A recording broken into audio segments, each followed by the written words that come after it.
Everyone, can you hear me? Yes, good. Is anybody flagging yet? I'm flagging a little bit, and that doesn't really bode well for delivering a presentation, but I'll do my best. I'm quite disappointed that I'm not wearing a headset mic, because I workshopped a whole routine yesterday in my hotel room about how it might look a bit like I'm presenting Eurovision, or it might look like I was about to prepare to do an entire medley of Britney Spears songs, but I don't have the necessary props with me anymore, so you have to imagine how funny that would have been. Just to say a couple of housekeeping things, because I know some of you at the back probably can't see the slides that well. I've uploaded the slides to Google Drive. If you go to bit.ly/6am OA plus, you can find the slides there. That's 6am OA plus, all lowercase. And if you want to comment on those slides or ask questions, then please feel free to do so. We probably won't have time to answer too many of those in the session today, but I'd be keen to keep the conversation going over the coming days and weeks, if that's something that you want to do. No pressure, though. I've also just posted a really long thread over on my Twitter account at UOML_Steve, which is I described as a kind of director's commentary for this presentation, but as well that provides a little bit more information about some of the things that I'm going to talk about that I might not have much time to go into loads of detail around. One other thing to mention is that a lot of the ideas that I'm presenting today are really the brainchild of Scott Taylor, who's a research services manager at Manchester. I think he's been to a few of these conferences before, so you might be familiar with him. So kudos to Scott. I also want to thank my colleagues in research services at Manchester as well. There's 16 of us, I think, at the moment. All of us doing lots of really hard work around advocating for and promoting open research of all kinds. And it's their work that goes into making Open Access Plus possible. So thank you to all those people. So that's my theory, kind of Oscar-winning style acceptance speech out of the way. I'll just get on with talking about Open Access Plus now, if that's okay with everybody. So just to take a little step back, open access support at Manchester is pretty much like the open access support at every other university in the UK. It's predominantly focused on maximising compliance with open access funder policies. That was why the support services were set up and why they were established in the first place. I think that's fair to say that's the case in most UK institutions. But the thing that's always at the forefront of our minds is the reason why those policies were set up in the first place for around trying to kind of widen access to scholarly research, and that's something that we think about every day when we come to work. We want to remove barriers to access for universities' scholarly publications. So Open Access Plus is kind of looking beyond compliance, and it's looking at enhancing our existing support services so that we can help our researchers remove other barriers that might prevent people from understanding, using and citing their work. It might not be academic audiences, but it might be academic audiences, maybe other audiences that they might not have considered yet. So the other barriers that I'm talking about, there are many of them, but the two that I'm going to highlight today are one around language, so comprehensibility. Can the audiences that researchers want to talk to understand what they're saying with their scholarly research? They need to think about who their audiences are and what they might need to do to help those audiences understand what they're doing. Another one is discoverability. Can audiences find the research, and how can we in the library make sure that researchers' audiences are targeted more effectively? Can we do things with optometric data to help them do that? So Open Access Plus as a service has been kind of something that's been going on for a couple of years now, or it's been in development for a couple of years at least. Originally, it was a pilot project called Beyond Compliance, and then it turned into a project called Broadening Audiences, or Broadening Research Audiences, and from that project came Open Access Plus, which is a service launched in March of this year, or at least it was soft launch. We haven't done a big push on it yet. Since March, I should say, over 250 papers have opted in to receive this enhanced Open Access Plus support service, and I'm just going to talk about what that actually involves. So this over here is our open access deposit form on our library website. We call it the Open Access Gateway because that sounds cooler. Basically, all you need to do is attach a file, the author accepted manuscript to the paper. You include the journal title and you add a date of acceptance, and we do the rest for you. There are a few questions underneath there that I'm going to focus on. There's one about gold open access funding that I'm not going to talk about in any detail today. But these two questions were added as a result of the Open Access Plus service. The top question allows the author to opt in to get their paper referred to our media relations team. So if they think their paper has potential to generate media coverage, what we do is we send an email to media relations, and if they think there's potential, they'll get in touch with the author and they'll work together to put together a really nice press release for that paper. And the thing I'm going to talk about in more detail today is the second tick box there. That's where authors can ask us to produce customised guidance that will help them raise the visibility of their research, and it kind of triggers some workflows in the library for us to promote their work via our social media channels as well. So whether you've signed up for the service, whatever you do in that deposit form, everybody gets sent through to this deposit success page, which signposts people towards tools, platforms and services that can help them reach their audiences, whoever those audiences might be. So we signpost to Kudos. That's something we're really keen on at Manchester, and we're always encouraging our authors to create lay summaries. We tell people about Altmetric Explorer, the Conversation, and also different services across the university that might be able to help them as well. So we've got a team called Public Engagement at Manchester, which can help researchers think about how their research can be translated into public engagement activities. And we've got a team called Policy at Manchester as well, who work with researchers to get their papers in front of policymakers. So a really important thing that we do here is that when we found out about a paper, within 48 hours we will create what we call a Communities of Attention report, and Rodrigo was talking about Communities of Attention earlier. I don't think he's here now, so I'm okay. Oh, he's here.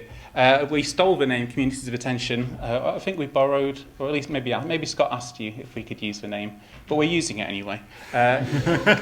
We call them Communities of Attention reports, and what we do is we take the DOIs from the last 1,000 papers that are published in the journal that the authors published in.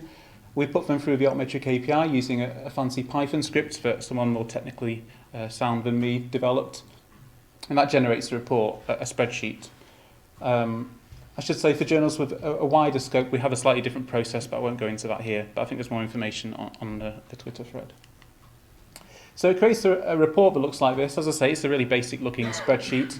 And that we're working on the assumption that if people are tweeting about papers in a journal, they're interested in the same field that the researcher is working in.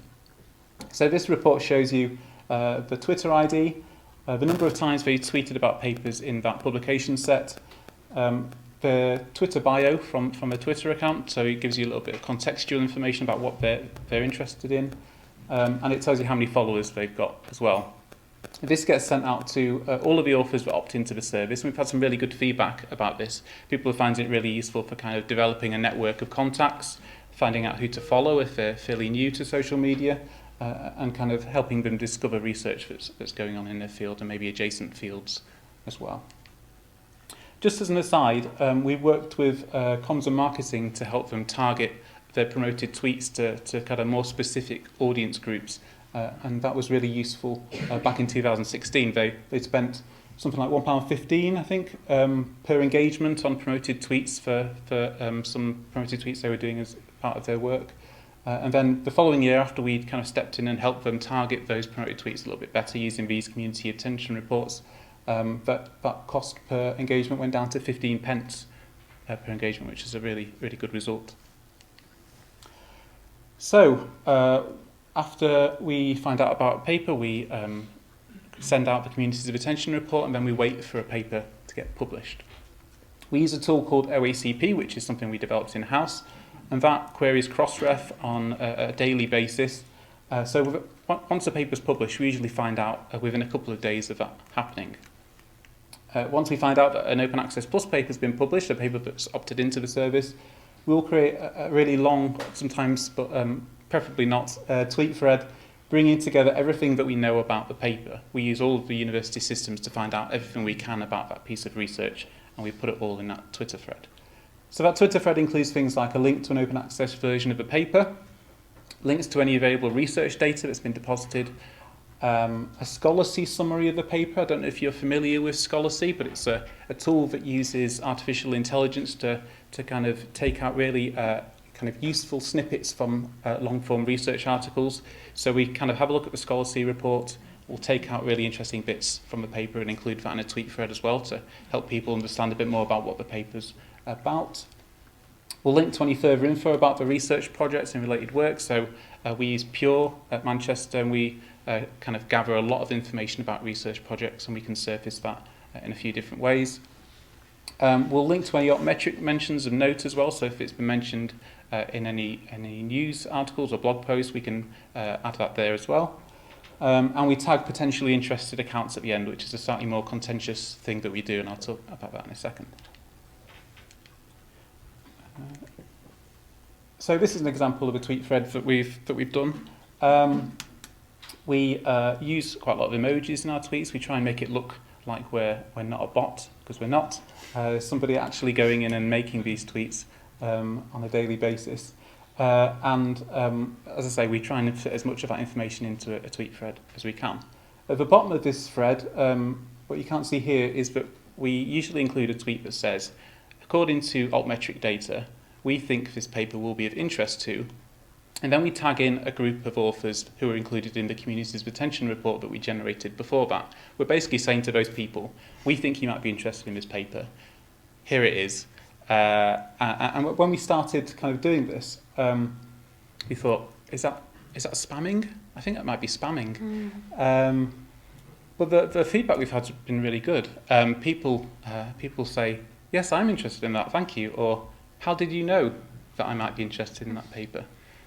People may well be muting us and blocking us as well, and that's fine, I think. So I'd be interested to hear what you might think about that approach of us kind of going out and specifically saying to people, this is something we think you're interested in, here it is.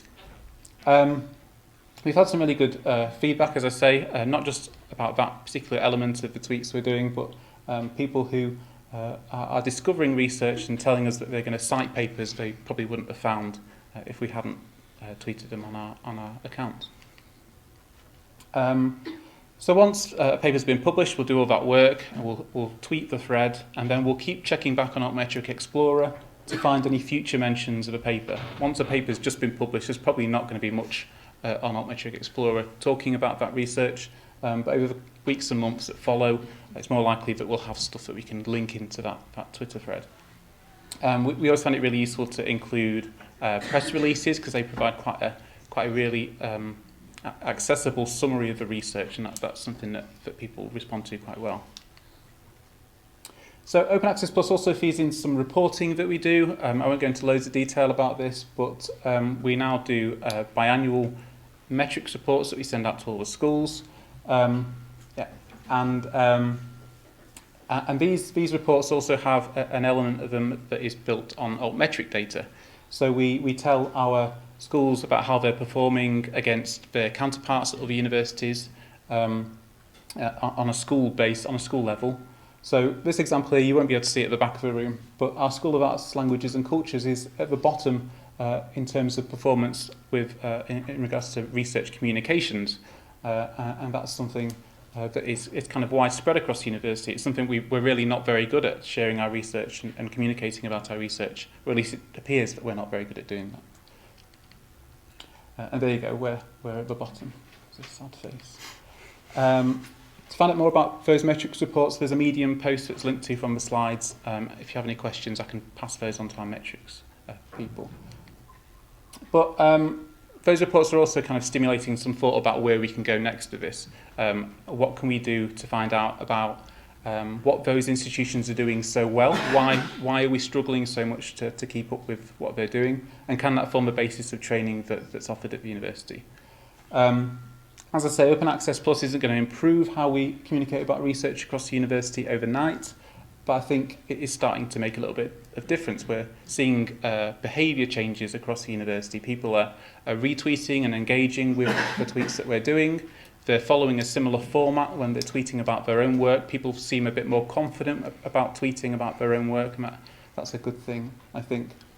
We're also kind of encouraging people to look beyond just saying, I've got a new paper published, click the link here. We want people to explain a little bit about what the paper's about, and hope that gets a bit more traction on social media too.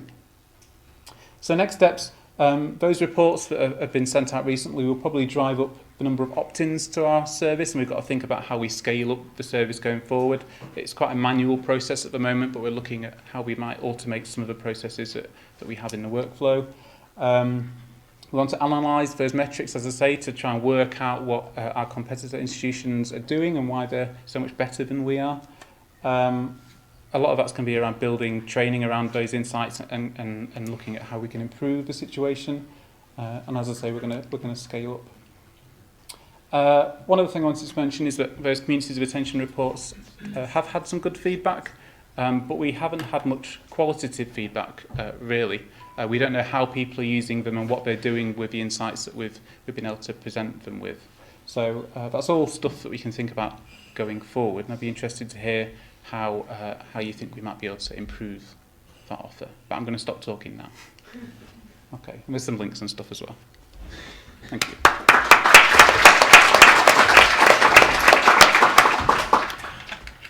Thanks very much, Steve. We're now going to hear, which may be a project with similar aims, from Michigan, from Rachel Welzenbach.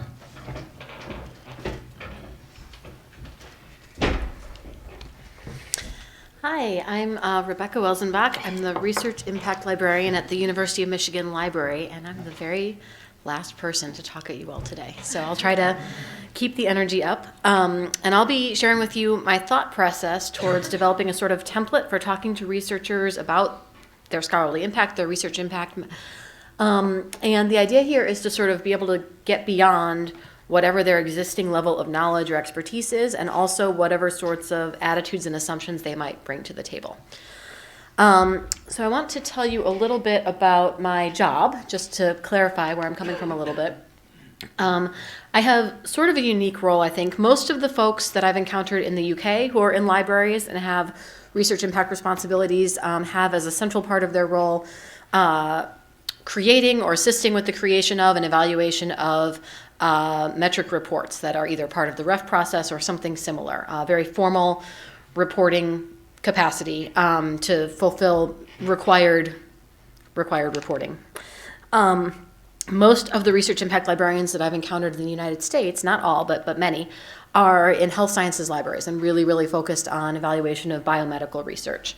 Neither of these things is true for me. I'm situated a little bit differently. I sit in our central university library. I'm not attached to any particular discipline. And in the US, we do not have a sort of overarching national reporting scheme like REF here that is influencing everybody so heavily on a particular calendar. So my role is to represent the library in the implementation of a number of research information management systems as they're rolled out on campus, and to provide expertise and education for faculty and students and others on research impact issues. And more broadly than that, often just thinking carefully and strategically about how they're presenting themselves online and what they want their public sort of presence to be. So as a result, I get to meet with people all over campus. This is me in the university library, very happy to be there.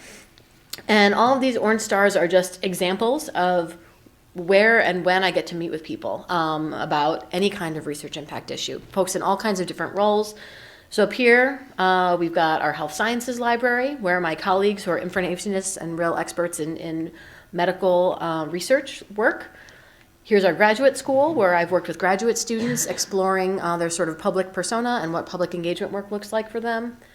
Here is our, that's the School of Environmental Studies and Natural Sciences, Sustainability.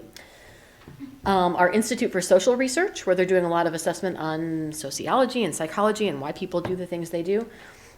This is our Office of Research, so administrators looking to assess and raise the research profile of our campus. School of Social Work and School of Education.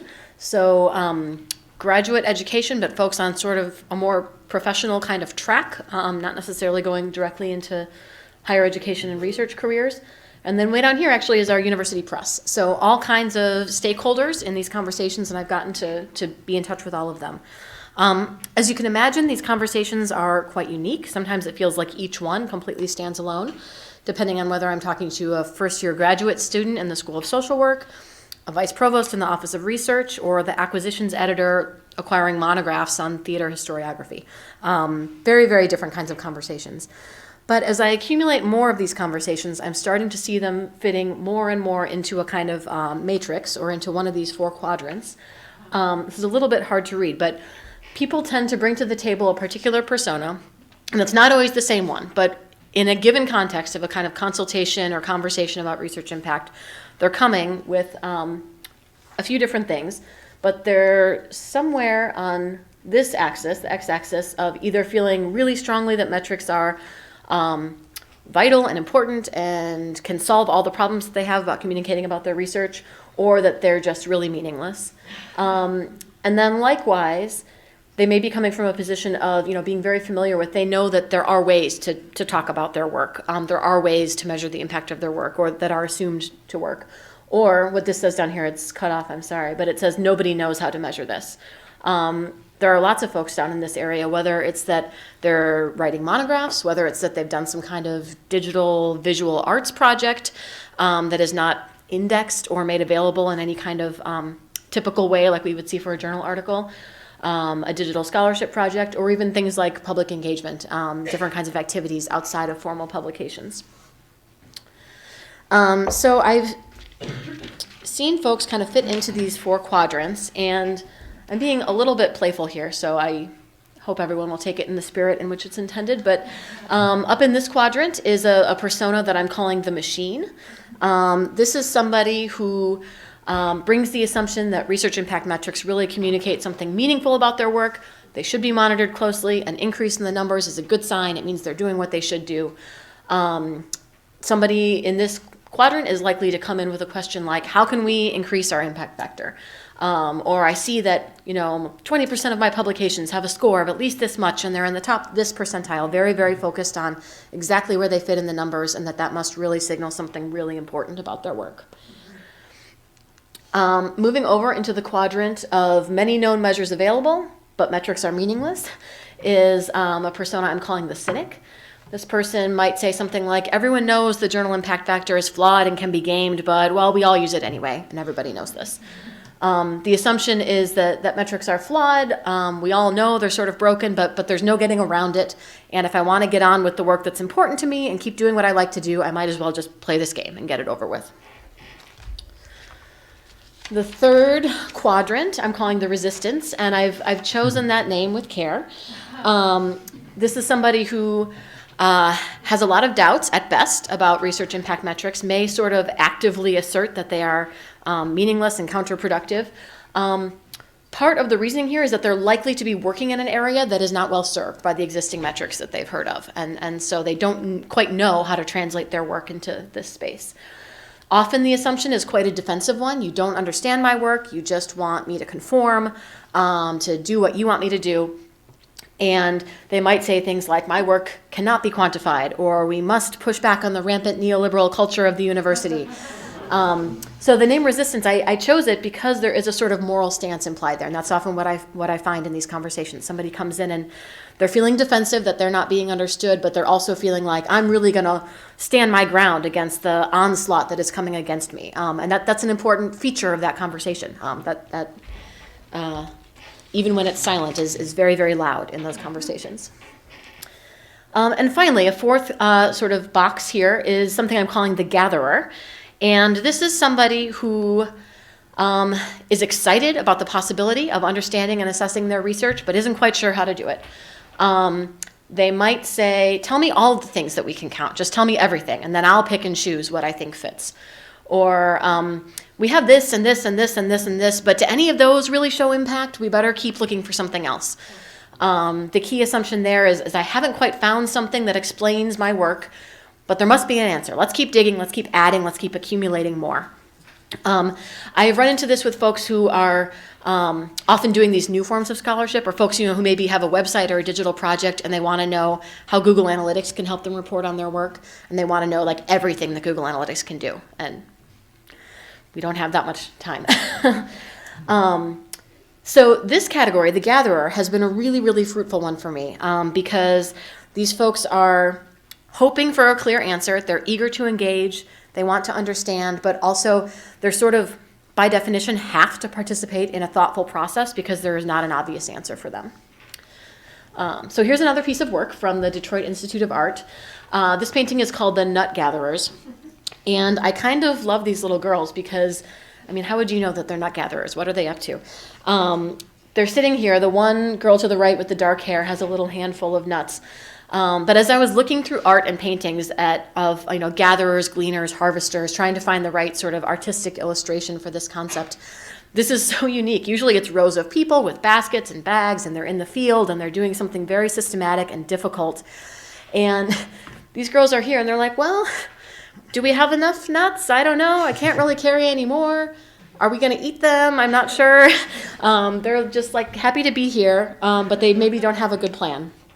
And so this reminds me in some ways of the conversations that I've had with the folks that bring that gatherer persona to the table. I should say I'm not trying to minimize the work that they're doing. They usually have a clear plan for their scholarship, for their project. I should be very clear. What they don't have a clear plan for is how they're going to measure and talk about its impact and reach. And so these conversations have provided a lot of space for exploring kind of a script to help them think through this process. So here's the script. Whoops, I jumped over it. And this starts to remind me of some of the conversations we had in the last panel and even earlier this morning, Andy's, just trying to get folks to talk about why they care about their work and what it's important, is why it's important, and sort of step back from everything else, all the other kind of baggage on there. Especially with a scholar who is maybe defensive or unsure, asking them what they do and why it matters to them is always a safe place to start, right? Like that's what they like to talk about. And then sort of jumping in, you're here for a reason. By here, I mean they've sought me out, they've come to the library, they've asked for a consultation or a session of some kind. Why? What made them think they needed to know about research impact? Are they going up for promotion? Are they looking for a job? Are they applying for a grant? Those are some of the three big ones, but there are other examples too. And this is an opportunity to kind of find out a little bit more about, what's the audience for this? I think often scholars don't think about what is the audience for their sort of story of impact and how it might differ from case to case, as well as what are the stakes and what they're trying to get out of it. This can also help feel out how much room they have to play. Is this something that, you need to do this a particular way or you might lose your job? Or is it something where if you disagree with this, you have an opportunity to push back a little bit and try something new? Different things will be true at different times, and this is a way to help them think through that. And then getting into what kinds of work, what is it that you're expected to have done, and how are you going to show just that you did it? Is it your journal article? Is it your syllabus? Can you specify the actual outputs that will be the evidence that you have done this work? So really just working very basically, step by step, asking them to move back from trying to jump to the end. And then once you've specified these outputs for each one, do you know what criteria will be used to determine if it's good or not? Do you really know what those criteria are? Are they written down? Are they open? Have you seen them, or are you guessing? Has somebody told you? Have you made any commitments or promises, like in a grant proposal or something like that? And can you think about indicators or measures that would demonstrate that it actually meets or exceeds the criteria by which you're being measured? So asking folks to kind of reconstruct backwards what it is they actually want to track. Now, even better still would be if you could have this conversation early on in their research process, because then they can think about what they want to capture along the way. I was imagining, making sure you bring your camera to an event or this kind of thing to actually collect the data as you go. We don't often have that chance, but maybe in the future. So I've had this conversation with gatherers often. And usually the result is something like this. They go from feeling quite overwhelmed to feeling like, okay, I can make some sort of a plan here that is meaningful to me. Sometimes, again, we have a little more freedom in this area because often folks in this space are working in an area of unknowns. There aren't preset expectations for what they ought to do. So there's a little space to play maybe. But they can walk away feeling like they have a plan. I've also had this conversation with the folks that I would consider the resistance. That is a challenging conversation, but I think it can be empowering for folks who feel like they've just heard about these other metrics, they don't apply to their work, and now they just feel stuck. This can be a way to get them thinking like, okay, well, you have to say something about your work. You have to know why it's important. You have to communicate its value to somebody. How would you do that? And it gives them a way to sort of think about and plan for bringing their own narrative to that conversation, either to add to whatever they're being forced to do that they don't want to do, or to replace it if they have that opportunity. if I'm being honest, this is where I have the most experience. I seem to wind up talking to a lot of non-hard sciences folks in this space where they don't quite know what to do. But I am interested in speculating what this might look like for these characters as well. For the cynic, my dream, my hope would be that going through this thought process would help them to realize, oh, maybe it's not enough to just sort of fulfill what's being expected here. There are other things I'd like to say about my research that are being missed out, that I've articulated sort of through this process, and I want to sort of make a move now to include those in the narrative as well. And as for the machine, I hope that they might be a little unsettled. Working through the thought process and realizing, oh, all these metrics that I've been working towards all this time actually don't quite show what I thought. They don't do what I hoped they would. And maybe we can turn them into gatherers themselves. My most concrete experience with kind of putting all of this into work was with a group of graduate students this summer, graduate students and faculty, who had public engagement humanities projects. And they were all thinking through very different kinds of projects, but thinking through how they wanted to account for the work they were doing. I didn't yet have the labels of those quadrants, but I had the script in mind and tried to work through it with them. It was hard to do in a group setting. But what I'd like to know from all of you, as I said, this is toward a framework. This is something I've just sort of been inventing as I go. I would love to know if this resonates with you, if this is something that seems broadly applicable, or if this is actually just a very North American or even United States sort of focus, and what feedback you might have that I might incorporate. And that's all. Thank you.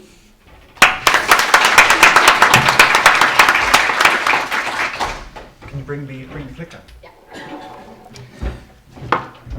Thanks, Rebecca. Let me publicly apologise for getting your name wrong twice. It happens all the time.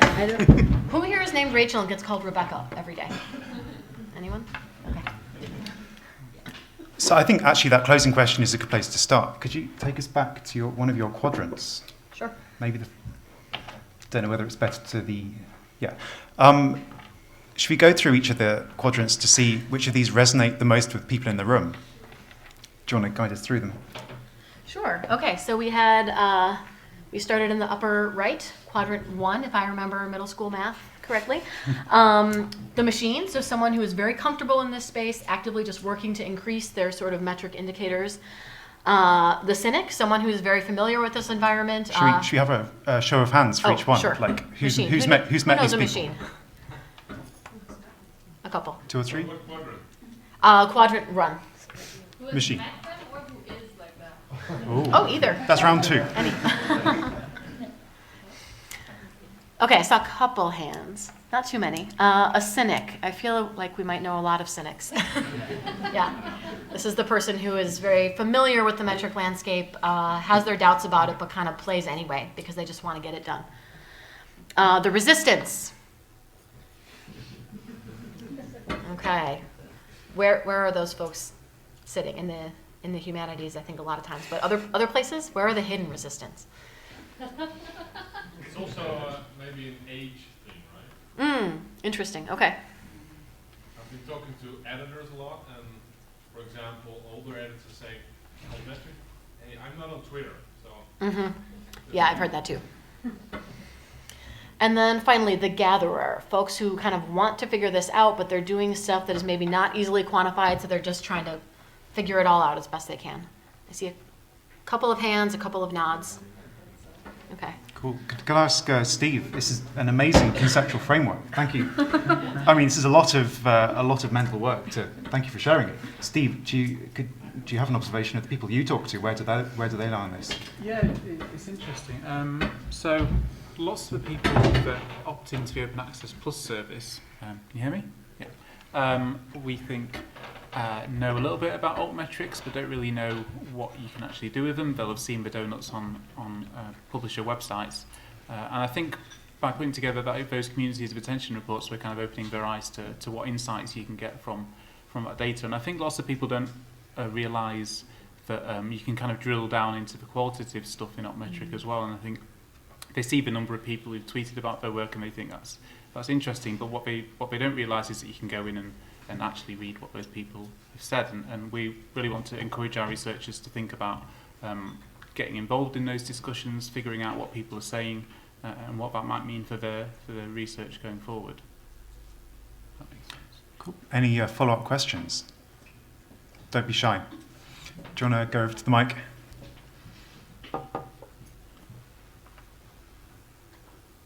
I actually really liked your framework a lot, and this is something that I'm encountering a little bit from a different perspective, and I'm looking for theoretical models and frameworks. So something I'm working on now is developing what I call metrics literacy. So basically the part of like educating people about how those, like I'm starting with bibliometrics because those metrics are more established, and we definitely know what they do and what they don't do. And we know it in terms of the bibliometric or metric community, but all the researchers that actually apply it and often misuse these indicators don't. And I think since the establishment of the bibliometric research community in the 60s, there's never been a focus on education. It's always just, oh, let's just make another metric. But in the end, people just use the impact factor and the H-index because they don't understand the rest or they don't have anything better. So I would love to talk to you later to maybe collaborate on this and develop something in that direction together. Sure, that sounds great. I agree. I think education is a huge missing piece as we try to connect with researchers. Any more questions? Please just walk up to the mic. It's like being at Comic-Con. I've got a question for Steve, actually.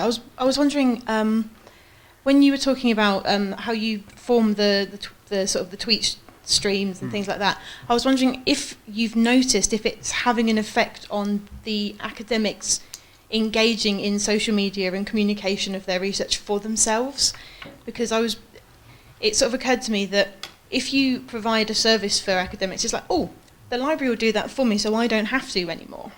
So I was wondering if you've noticed it, or if you're planning on sort of pairing it with communication training. So after what we were talking about this morning about the personality and the passion of the researcher, the sort of the formal side of it is brilliant because there's so much information, but the personality might be what's missing. Yeah, I completely agree with you. So one thing that people often tell us when we ask them why they don't tweet about their work, or maybe why they don't have Twitter at all, is that they feel a bit embarrassed about having to promote their work. They feel like that's not really, I don't know, it seems less credible that you're talking about your research in that way. So having a kind of central account that will do that for them, I think is really helpful. But I think what we've noticed as well, and I think I mentioned in my presentation, is that we are starting to notice researchers across the university engaging with those tweets. So we've kind of done the hard work for them, but they often quote tweet those threads and say, this is my latest paper, it's open access, go and have a look at it. So they are doing the kind of the bog standard new paper, click here, but we've provided some extra information for people to kind of dive in and find out more about that work. This is definitely something we want to feed into training that we provide, and for lots of kind of pockets of activity going on across the university around improving how we communicate our research. Hopefully this is just one of the many things that we can do to help our researchers do that. Can I ask a really practical question? Yeah, what go for it. app do you use to organize all of these Twitter threads and schedule them and compose them and all that? So the really annoying thing about tweet threads is you can't schedule them using Hootsuite or TweetDeck. So what we do is we draft them in a Microsoft Excel spreadsheet, which is not great. And then on a daily basis, we'll go in and kind of post them manually. So that's one of the things that I was talking about, how a lot of the processes involved in Open Access Plus are very manual. And if we wanted to scale up, we'd have to think about how we did that a little bit more efficiently. I wonder if you could do it and track them in a Google spreadsheet and then use a tool like if this then that to push them to Twitter. Yeah, And the I'm scheduling sure there's a way to do it more intelligently than how we do it now.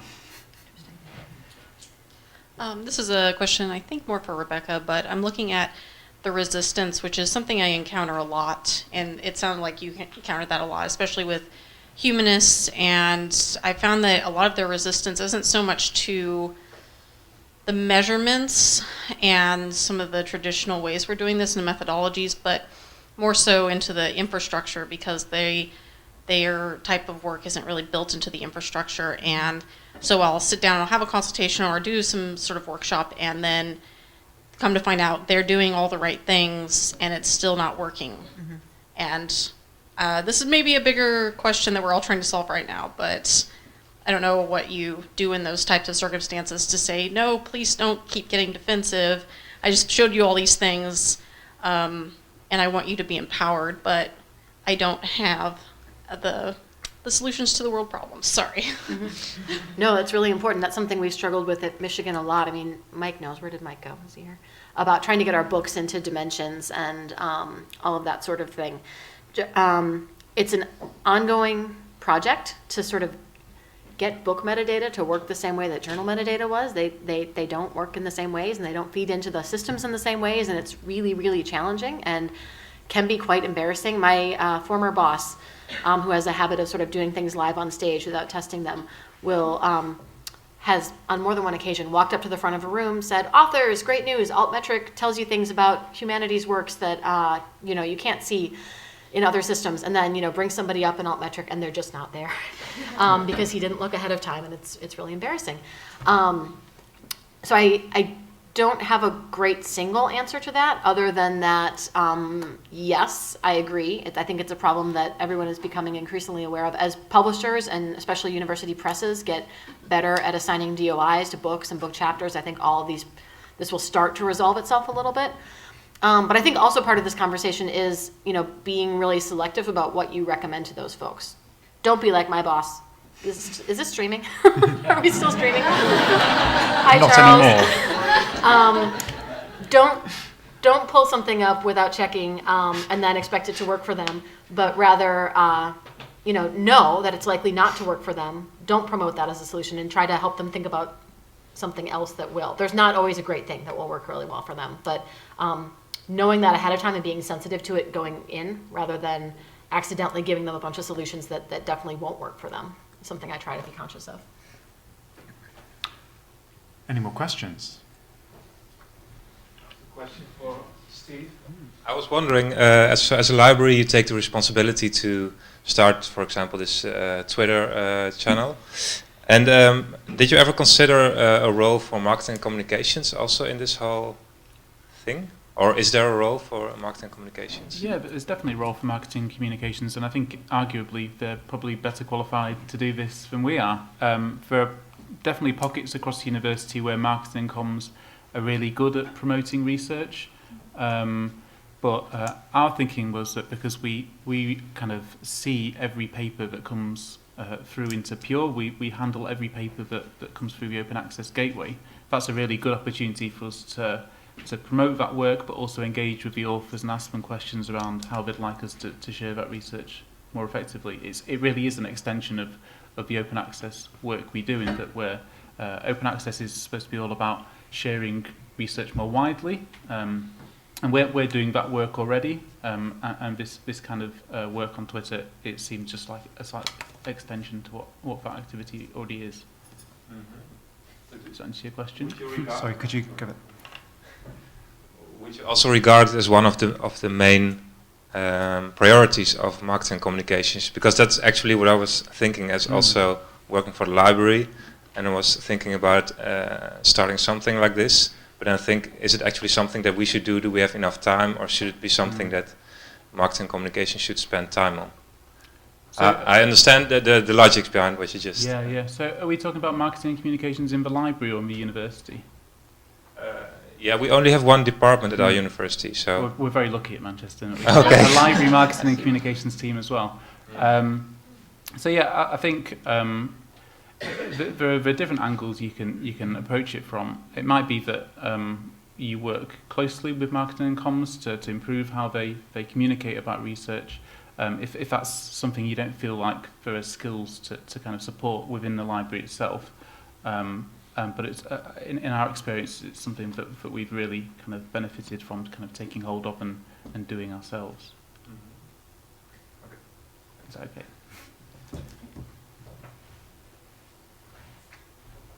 Sally Gore, I work at the University of Massachusetts Medical School, and just as a follow-up to the comment here, I know we, from our library, we push information to our communications department weekly, and they tend to just grab the most important, the most prestigious, so we found a hole there, or a need there for the people who don't easily pop to the top, and they like us helping them in the same way. I just wanted to mention, Steve, you talked about getting qualitative data. We're about to launch from our repository just a simple form that'll come up as soon as people download the paper. And basically, Harvard had really good success with that from theirs. I can't say that we have yet, but it might be something to, just with your deposit form, to kind of get some that things sounds like back. exactly the kind of thing we'd want to find out more about. Anyone else? So, I guess this is a foregone conclusion from librarians, but you're dealing with articles, presumably after they've been published. Do you engage with the research kind of through the pipeline? Is that something you feel you can do or you should do? Because it's commonly understood that the article is kind of maybe the pinnacle of a piece of research, but it's not really true. It's just the easiest artifact to work with. Do you have kind of pipelines for this kind of stuff, or do you only encounter research after it's published? Should I go first? Yeah. Yeah. So, the majority of the stuff that we deal with is articles, usually on acceptance. We don't really hear about research until we get to that stage, really. But it's definitely something we want to think about. We want to think about how we share preprints more effectively, and whether there are different outputs from research beyond journal articles that we can do more to help our researchers promote as well. And even if it needs to be in a written form, if we want to encourage our researchers to kind of share their research so it can be engaged with by different audiences, maybe we want to encourage them to think about creating video abstracts or similar things like that. But that's definitely something we'd want to think about. I think joining the conversation too late is always the tragedy that the librarian feels, right? I mean, we think about this with research data, we think about this with institutional repositories, we think about it with author agreements, and why did you sign that contract that you didn't understand? We always wish we could have gotten there sooner. And I think that has been true for me in this case as well. We usually do, I think, encounter formal publications sort of after the fact, and then there's a question about how many citations does it have, has it been indexed, all these things. But there are opportunities to intervene, again, often in that sort of that gatherer group, the folks who are doing something that is not quite as clearly defined, and therefore they need help earlier. And that's an opportunity to sort of plant some seeds, I think. I mentioned at the very end of my presentation this workshop where I had a chance to test some of this out. And I sort of glossed over it because I ran out of time. But it was a 6-week workshop with 6 faculty and 6 graduate students, funded by our graduate school and some grant funding, to support them in sort of creating a public engagement project related to their research. And that was a really exciting opportunity for me to address an audience of folks who were there specifically to plan a project. So they hadn't yet executed these things. They were planning things like a public lecture series, like a YouTube channel, like a radio program, all these kinds of things. And at that point, it was easy to just sort of brainstorm all the things you might want to be able to report back about this, and talk about really, really basic things. Like if you're having an event in person, make sure there's a sign-up sheet, like things like that, so that you can capture how many people were there, or really practical elements that maybe don't seem academic or like research metric-y, but it turns out to be the data that you would need to actually talk about the reach that your event had. So my hope is that maybe by sort of squeezing in the side door of talking about those less defined kinds of things, it might get those ideas working in their minds, and then as they're working on their more formal research, they might have some of the same thoughts. I don't know. Cool. We're kind of slowly getting towards the end of the day, and everybody knows what that means. It's time for Mike's wrap-up, but I have one final question, if we're getting all synoptic. If we can cast our minds back a couple of years to 4am, Toronto, something that really stuck in my mind there was the feminist approach, and the experience for perhaps women on social media who are subject to harassment to a greater degree, and minorities. And we talked about, forcing people into the limelight can be really detrimental, and some people just want to opt out. Do you have experiences like that? How do you feel your roles are within that kind of discussion, and how do you react to it? Can I go first? Sure, go ahead. Yeah. So it's not something that we've heard from researchers yet. It's an opt-in service, so if people don't want us to tweet about their work, then we won't do that. but we have been having conversations about whether we want to actually try and tweet about all of the research papers that come through the Open Access Gateway, and that does raise an issue there in that certain people who are doing research at university are particularly vulnerable to being attacked by people online. That's definitely something we'd need to be mindful of, and I don't think I have a solution to that problem, but I think we'd always want to make sure that people were comfortable with what we were doing. Yeah, so as I mentioned, helping scholars think about their online presence is a part, sort of a key part of my job, and I've done it in different settings.